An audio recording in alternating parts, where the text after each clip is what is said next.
What was your, oh crap, this is real moment in a natural disaster? Please leave a comment where you are watching in the world. Story 1.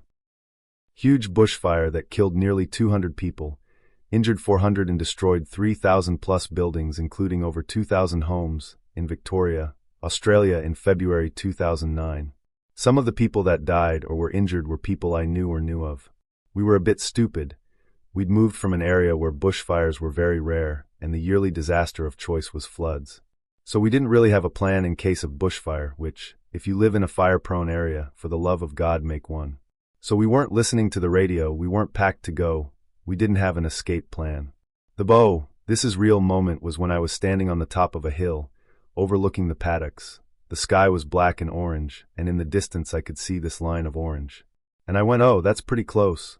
Then we just started hosing everything down, because it was too late to run.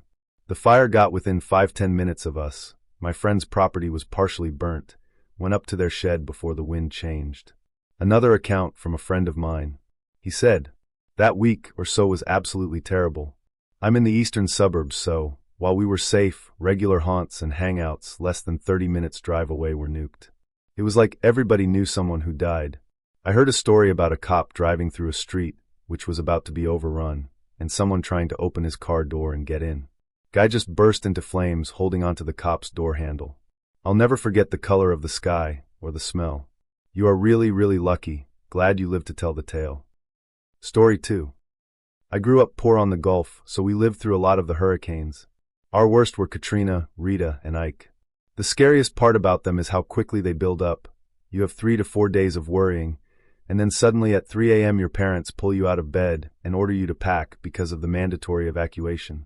So that was always the first oh shit, scrambling into a cramped car in the dead of night, with just your vital documents and as much food and emergency supplies as you can fit, not knowing what will happen. Second oh shit, evacuating. Even at 3 a.m., millions of people are evacuating, and that's millions of cars backed up on every single road. You can't waste gas on air conditioning, so it's boiling hot and cramped in the dead of a Texas summer. You'd move maybe 10 feet in an hour. The roads were so clogged that I remember people getting out of their cars and playing frisbee on the interstate. If you're close to the hurricane, it's even more terrifying. It sounds like the sky is getting ripped open. We were lucky to have family to stay with, but that doesn't stop the destruction. I remember watching CNN when Ike made landfall, realizing the flooded area and collapsed buildings looked familiar, and asking my mom, "Way isn't that our neighborhood?" You never want to see your house on CNN. Third oh shit, coming back. It always looks like those post-apocalyptic movies. Houses ripped apart, streets flooded, trees torn out of the ground or splitting open buildings. Most of the dead are in their houses, but sometimes the bodies were washed into the rivers and streets. By the way, graves float upwards in floods. The cemeteries were always torn apart, with caskets and corpses thrown everywhere and rotting in the wet sun. After Rita, because we were too poor to evacuate, we lived at home for a short while. No electricity besides the generator, no running water, no emergency services, living off MREs and boiled street water. Wild hogs and alligators prowled everywhere, chased out of their usual homes by the storm, and I remember playing in the huge felled trees in the streets. Lots of people kept watch with guns to chase off looters. It felt like living in a zombie movie. Eventually FEMA would show up, and you'd wait in line forever for your ration of bottled water and MREs while they tried to reconstruct everything. So that was the third oh shit, trying to figure out how you move on from there, after your area has been torn to shreds.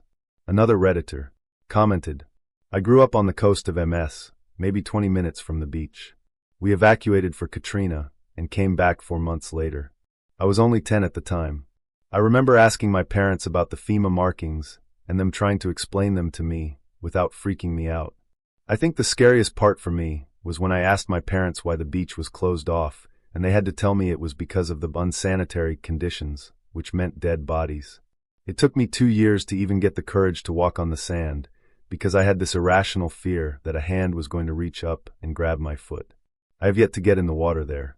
A second Redditor commented, totally brings back memories for me.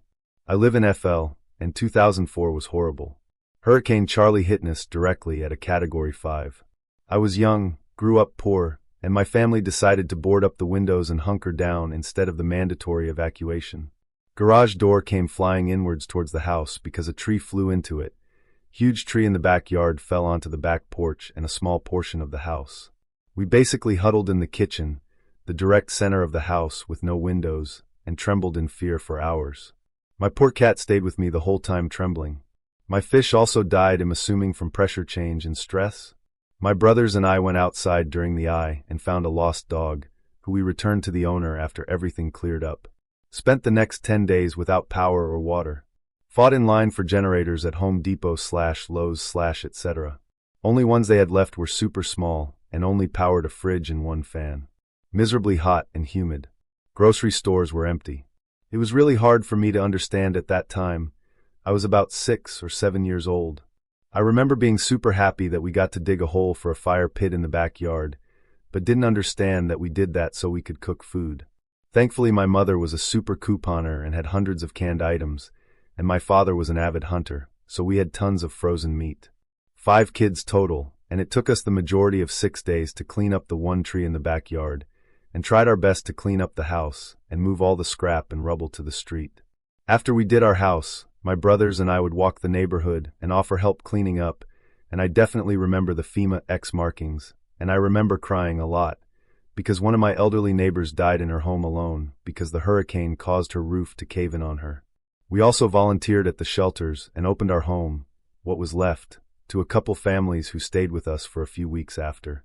I honestly can't say I remember any looters in my neighborhood, but now that I'm older my siblings have told me they kept me away from seeing it. Hurricane Charlie was low rated to begin with and wasn't anywhere projected to hit near us, so stubborn Floridians didn't prepare like they should have. As soon as it hit the warm Gulf and hooked back towards us, it turned cat 5 and fucked us. Hurricanes suck. You never know how well you should prepare because they can change in a matter of hours. My house now is always stocked for emergency, and we keep a go bag in case of evacuation. Story 3. I had just moved to the beach in South Carolina about 4 months ago, still adjusting to the laid-back coastal vibe and soaking in the new surroundings. It felt like a fresh start, sun, sand, and the sound of waves in the distance. Everything was falling into place. But about 3 weeks after moving down, Hurricane Matthew decided to make an entrance. At first, I wasn't too concerned. I'd grown up hearing about hurricanes and figured it'd be one of those storms that either fizzled out before hitting land or veered off course at the last minute. People seemed calm enough at first, so I just went about my usual routine. But as the days passed, the tension in the air started to build, and it became clear this storm wasn't playing around. 2 days before Matthew was expected to make landfall, the panic set in. The most astonishing part for me, something I'll never forget, was the lines at the gas stations. We're talking miles long. Cars backed up as far as the eye could see, creeping forward inch by inch. People were desperate to fill their tanks, and I heard stories of fights breaking out over pumps. It was chaos. I decided to leave the next day. Part of me felt guilty for bailing, like I should have toughed it out and stayed to weather the storm. But seeing the panic unfold convinced me it wasn't worth the risk. If people were already this on edge, I didn't want to see what things would look like if the storm hit at full force. That's when things got even weirder. The state government decided to reverse both lanes of I-26 to facilitate the evacuation. It's called contraflow, and while it makes sense logistically, it's one of the most unsettling things I've ever witnessed. Picture this, every lane of a massive interstate, packed bumper to bumper, all going in the same direction. No exits. No turning back. Just this endless river of cars fleeing the coast. Driving on I-26 that day felt apocalyptic. People were anxious, stressed, and laser-focused on getting as far inland as possible. Every so often, you'd see a car broken down on the shoulder, their passengers pacing or sitting silently, waiting for help. It was eerie.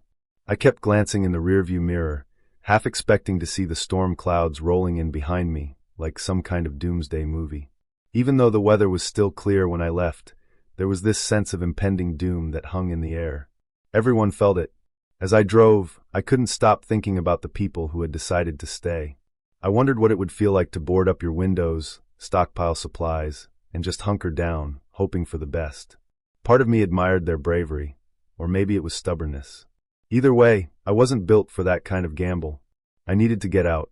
When I finally reached my destination inland, I felt a wave of relief but also a strange sense of guilt. I was safe, but I couldn't stop checking the news, watching as the storm edged closer to the coast. Reports came in about rising water levels, flooding, and power outages. Seeing photos of streets I'd just been walking down turned into rivers was surreal. After the storm passed, I made the drive back to check on my place. The damage wasn't as bad as I'd feared, but it was still unsettling. Trees were down, power lines were tangled like spaghetti, and debris was scattered everywhere. It was like the storm had left its fingerprints on everything it touched. What really stuck with me, though, wasn't just the physical damage but the emotional toll it took on people. My neighbors had stories, some terrifying, others inspiring. One guy told me about bailing water out of his house for hours to keep it from flooding. Another said he and his family slept in their car because they were too scared the roof might collapse. People bonded in those moments, but they also carried this weight afterward, like they'd seen too much too fast. For me, the whole experience was a wake-up call. Hurricanes weren't just something you saw on the news, they were real, and they could turn your world upside down overnight. I'd always thought of myself as someone who could handle a little chaos, but this was different. It was unpredictable, and that's what made it so terrifying. I think what made it even more unsettling was how quickly things went from normal to completely fucked. One day I was grabbing groceries and figuring out where the best surf spots were, and the next, I was watching people panic buy bottled water and fight over gas pumps. It was like flipping a switch. Story 4. Right. The Joplin, Missouri tornado. Came out of my then brother-in-law's basement. Saw smoke above the trees. Saw a shitload of emergency vehicles pass by from the city next door. Tried to call my family, no reception. Texted my mom, hey, you guys didn't die in a tornado, did you? No response. Then, 10 minutes later, FWM. My phone starts lighting up with texts. With pictures. With news. I wanted to drive to my parents, maybe see what I could do to help, but my in-laws insisted we stay with them. They didn't want us anywhere near the damage. My sisters, who were closer to the area where it hit, went out looking for people until emergency crews came on the scene. The shit they were texting, they dug out some seriously damaged people. Some dead people. My dad called a few hours later, told me he was called to work to assess damage at his plant, and to hunt for some missing guys. He found them, drowned in a pipe outside, caught by the weather. All of it, seemed unreal. Like it wasn't really happening. It wasn't until the next day, when my in-laws finally relented and let my then husband and I go into town so I could see my folks, that the reality smacked me. The damage, it was fucking unreal. A town I graduated high school and college in, just split in two, the center a jumble of lumber and debris. It looked like a flattened garbage dump. Every landmark gone. And then there was the bizarre shit. The shit that showed how strong the winds were, metal siding wrapped around poles, semi-trucks at a trucking facility knocked over like dominoes on one side of the lot, and on the other tossed around like shit was thrown from a kid's toy chest. Cars on top of other cars. Debris jammed through surviving walls. An apartment building that looked like someone took a knife to it and sliced it in half. That is the shit that made it real. And even now, though I have the memories, and I can see pictures online, and the streets look vastly different from before the storm, it still doesn't seem quite like it happened. That amount of damage is just, I think the brain sort of keeps you from taking it all in when it's a place you called home. Story 5. San Francisco, 1989. My boyfriend and I were in our apartment, and we felt an earthquake. We are both native Californians, and were not fazed at all. We went and stood in the doorway and waited for it to stop. But it just kept going, and after a couple of seconds the power went out, and the earthquake kept going. We realized this was not a normal quake, and we looked at each other in fear. There was not much damage at our house because we were in Bernal Heights, which is on bedrock. Our neighbor went out to his car to listen to the radio, and we could hear it. It said the cyberstructure had collapsed, and I was very confused. I did not know much about computers at that time, and I thought it was very strange that there was a cyberstructure, which was an actual physical thing, that could collapse during an earthquake. Later I found out that this was the Cypress structure, which was a freeway overpass. When the earthquake started, we're watching the show Small Wonder, which is about a little girl robot. It was a terrible, terrible show, and we were laughing at how stupid it was. As we were standing in the doorway scared that we might die, I remember thinking if I die, the last thing I will have done was watch that stupid plastic sitcom about a little girl robot. So I was glad I didn't die. Story 6. I was in Michigan during the ice storm of 2013. Most of my city went without power for a week, with some areas going as long as 12 days. I was without power for 9. It's not unusual to lose power in Michigan. A lot of our power lines are old and need replacing, especially in winter. It was a Saturday night when power went out, so I just piled on extra blankets onto my bed and figured power would be back on in the morning. That exact thing had happened at least 10 times in the past to me that I can remember, and it's probably happened even more times than that, and I just never realized it because I slept through it. It wasn't until the next morning, when I woke up to a house that was about 50 degrees Fahrenheit inside, and with no power on yet, that I realized shit was getting real. I ended up having to use my fireplace for those 9 days, and making a blanket bed on the floor near it to keep from freezing. My pipes actually did freeze, and I had to slowly warm those up before I could use them. At the coldest, I think my kitchen, the farthest room from my fireplace, dropped down to just barely above freezing. Story 7. I live in the Gatlinburg, Tennessee area. We recently had some devastating wildfires. The whole day, I kept telling myself everything was going to be fine. There's no way the fire can get from the chimney tops, local mountain peak and popular hiking trail, to downtown. I was underestimating the wind and how dry it was. It got real very, very fast. I started hearing about fire that had spread to Twin Creeks and Cherokee Orchard. These areas are directly next to the city proper. But I'm a town over, so I should be safe. Then I heard fire trucks approaching my house, and we were told by the fire department that we had to leave. Oh shit, this real. Videos started coming in of the mountains surrounding Gatlinburg. Everything was on fire. The city center was fine, but everything else was burning. It looked like magma flows on the mountains. Oh shit, this is real. And then the news started talking about people trapped in a hotel by fire. My dad was in that hotel. Everyone made it out of the hotel, but it didn't look good for a while. It felt even more real the next day, when I heard that they had found 3 bodies. Then 5. Then 10. They're still finding remains. I think last official count was 14. It will be higher. When I saw National Guard helicopters and trucks, it felt a little more real. Now that I think about it, I still don't think it feels entirely real. Nothing like this has ever happened here. Story 8. Was on the beach when the Boxing Day tsunami hit. It was supposed to be a normal day, calm, sunny, the kind of day you look forward to when you're near the ocean. My brother and I were just sitting there, chatting about random things, enjoying the breeze, when he noticed something odd. The water was bubbling. He paused mid-sentence and said, "That's not good." At first, I didn't think much of it. Maybe it was just a weird current or some fish stirring things up. But the way his voice dropped made me uneasy. He's the type to stay calm, so when he sounded worried, I knew something was wrong. We started packing up our stuff, moving at a brisk pace but not running yet. I kept glancing back at the water, and that's when I saw it. The water was receding, pulling back farther and faster than I'd ever seen. My stomach dropped. It felt like the entire ocean was inhaling. I just about died on the spot. I screamed, "Run! Run now!" as panic shot through me. But my brother, always the smarter and steadier one, yelled something more useful. "Tsunami is coming. Run for your lives." That snapped me into action. We took off, sprinting up the beach as fast as we could. The sand felt like quicksand under my feet, every step taking twice the effort it should have. My lungs burned, but fear kept me moving. About 20 feet in front of us was a woman with 3 kids, 1 in her arms and 2 barely old enough to keep pace. She looked back, saw the water, and froze for a second. That's all it took for my brother and me to shift gears. Without even speaking, we both veered toward her. He grabbed one kid, I grabbed the other, and the 5 of us bolted. The woman was doing her best to keep up with the child in her arms, and we stuck close, pushing ourselves harder than I thought possible. Every few seconds, I'd glance back, half expecting to see a wall of water bearing down on us, but all I could hear was the sound. I'll never forget that sound. It wasn't just water crashing. It was deeper, heavier, and angry. It was the kind of sound that feels alive, like it's hunting you. I don't think I've ever been more terrified in my life. Somehow, we made it to higher ground.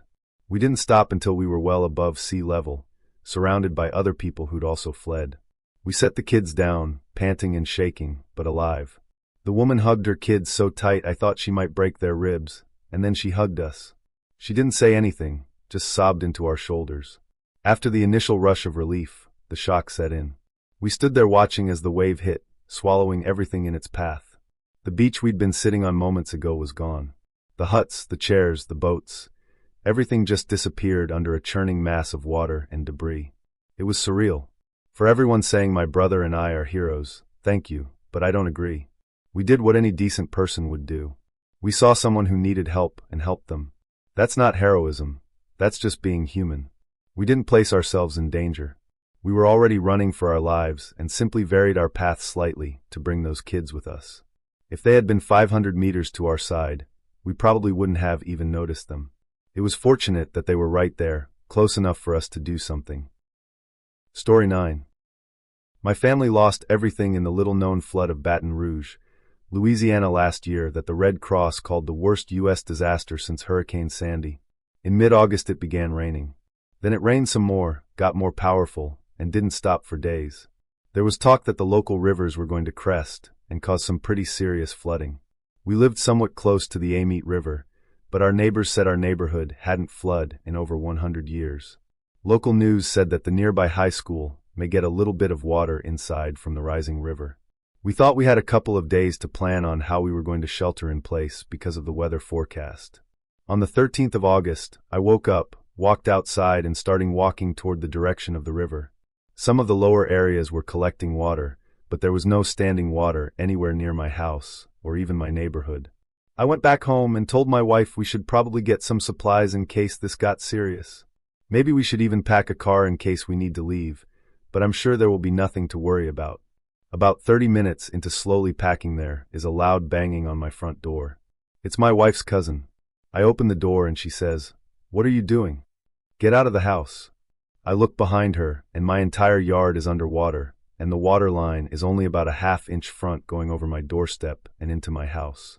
I was floored. The river wasn't supposed to crest until the next day. I thought we had more time. I yelled at my wife, "We have to get out of the house now." We packed up both our cars in about 10 minutes with only our most precious memories. Everything else we had built in a 10-year marriage was left behind. We evacuated about 5 miles east away from the river to my wife's grandmother's. After being there for about an hour, someone comes to the front door and says, "You guys need to get out. The river is coming." Sure enough, her yard was flooding.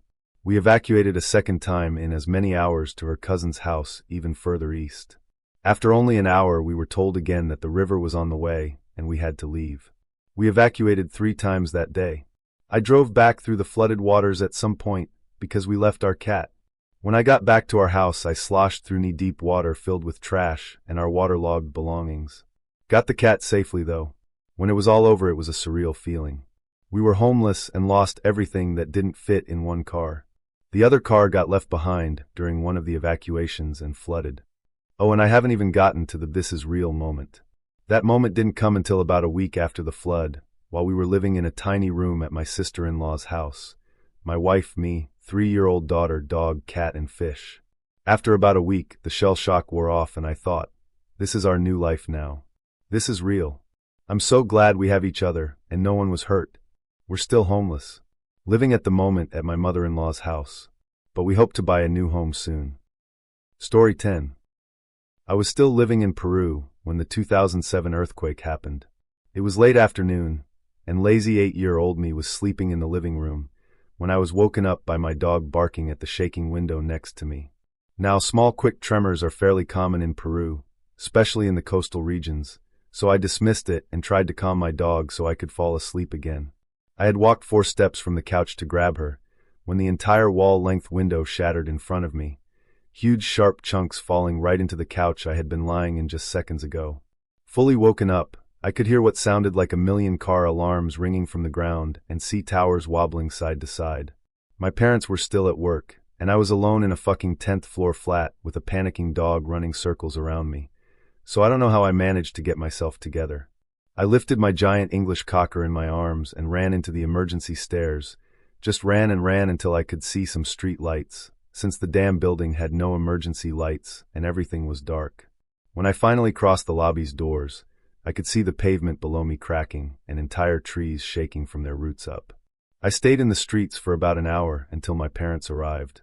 I later learned I was the only person in our building that left.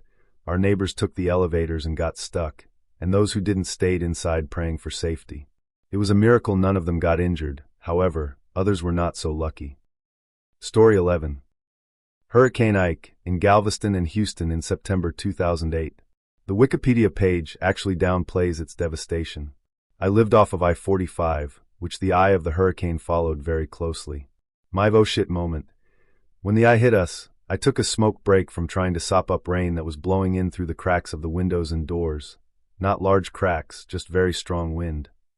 In the eye of the storm, it was eerily quiet compared to the howling winds that had blown down every neighborhood fence. I knew that my smoke break was over, and the eye was nearly past, when I saw a 30-foot tall tree coming down the road towards me, roots dragging the ground. I lived with a cop at the time, and had several friends who were EMS and firefighters. Despite the media blackouts, they told me, for 2 weeks afterwards they were pulling 50 to 100 bodies out of the water every day around Galveston Island. Where I lived at the time, power was out for 3 weeks after. Gas stations were dry. Grocery stores were rationing, and only letting in a dozen or so people at a time. An illegal curfew was implemented. Cops would pull you over just for being on the road. My cop roommate had left me with a shotgun to protect the house while he was on duty during the storm and the day after. 3 guys broke into my neighbor's backyard and ours. The fences were blown down, and tried to steal the neighbor's generator and smashed the back window to our house. I ended up firing at and hitting one of them, but they all got away. Supposedly there were riots in some places. I realized we were lucky where we were at. Whole neighborhoods had been wiped clean from the face of the earth. You could hardly tell they were ever there at all. I was born during Hurricane Alicia, took my driver's test during Allison, evacuated for Rita, survived Ike, and now I don't live on the coast. Story 12. Hurricane Sandy for me. I have so many stories to tell.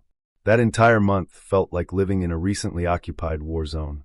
And I was on Long Island, which for yous that don't know is not only a coastal region, but a coastal region completely surrounded by water, the Atlantic to boot, and barely above sea level.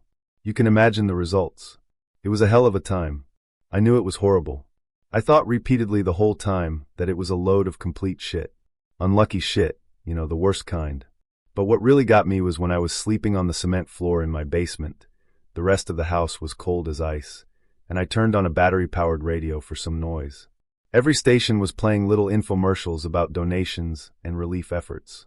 About Sandy. Inspirational speeches with government officials. About Sandy.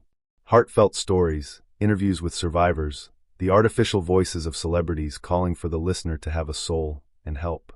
All of this, usually accompanied by sad music. Home by Philip Phillips is one I remember vividly.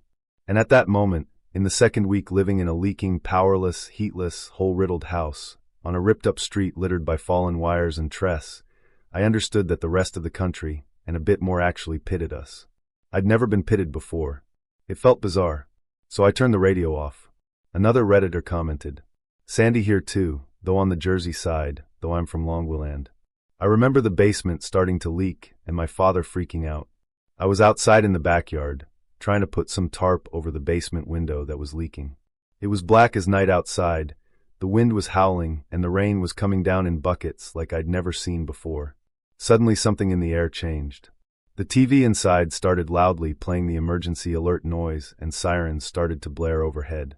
And I was outside in it, like a moron, holding a tarp and a bucket, and trying to calmly tell my father I wasn't the Army Corps of Engineers and we should maybe go back inside. I still have nightmares about the sirens and the emergency TV noise. My God, that whole night and the weeks after were awful. Story 13. Been in a few hurricanes and 2 tornadoes. First tornado, didn't know any better. Was playing Monopoly with family at my grandma's in an all-glass room.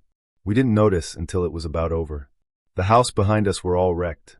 We got really lucky. Second tornado, was driving to the Talladega spring race in college on spring break. The weather was really shitty. I didn't know how shitty until we stopped at Waffle House, and they had a TV going telling everyone to stay off the roads. Pre-hurricane, it is almost always the same. Everyone is going everywhere.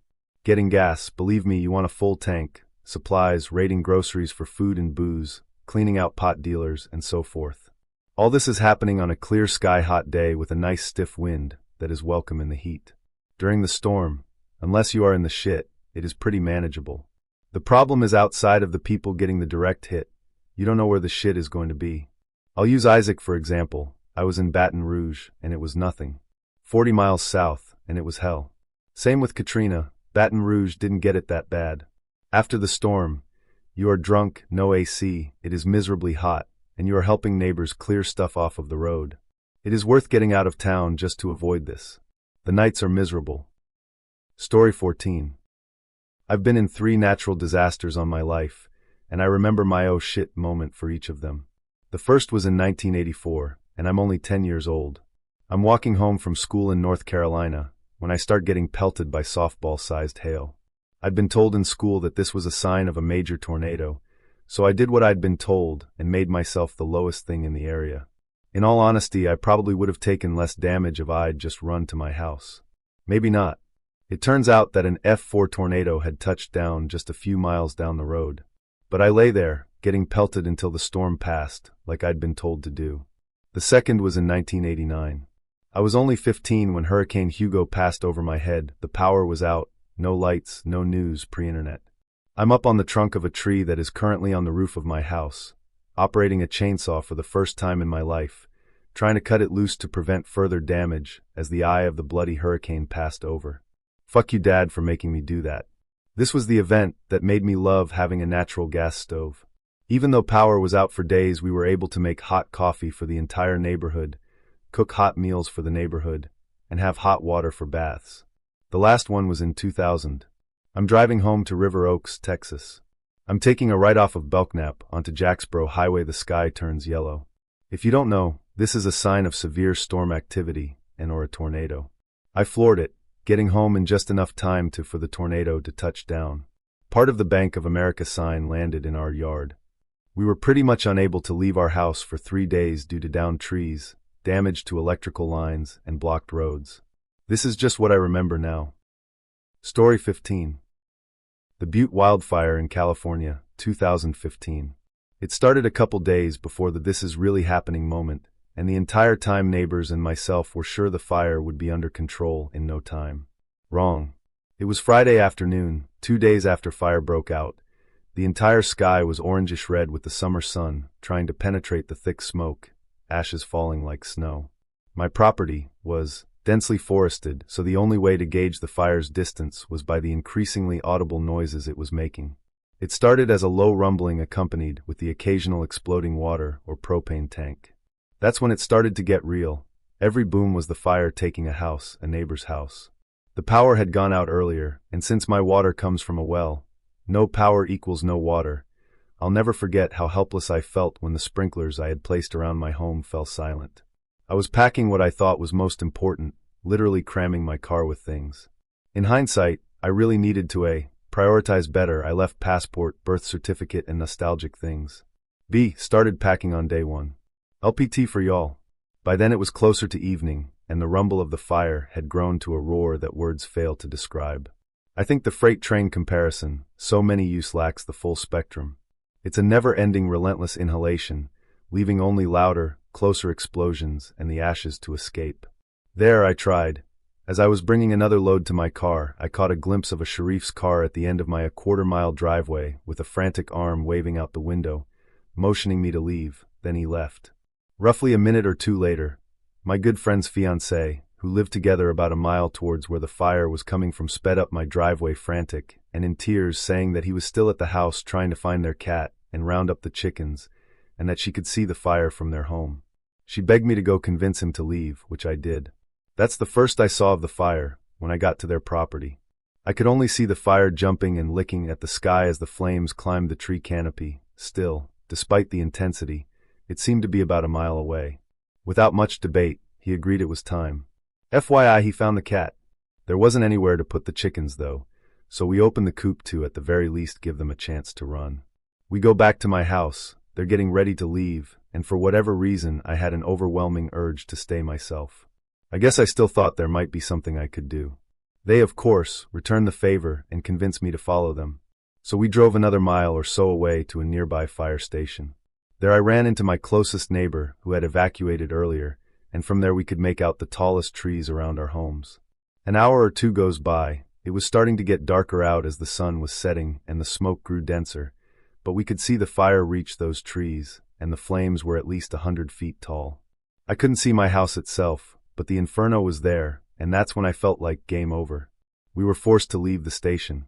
Shock was settling in.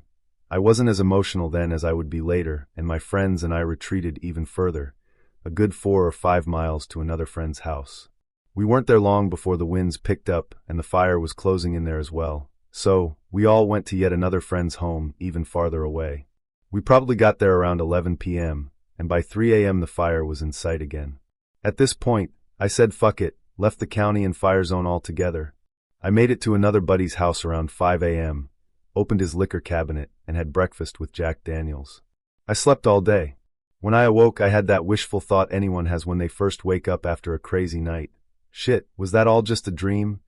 Anywho, there is an uplifting part. That evening I got a call from another neighbor, who was helping any way he could with his tractor. The badass never left. He called to say my house made it. It actually fucking made it.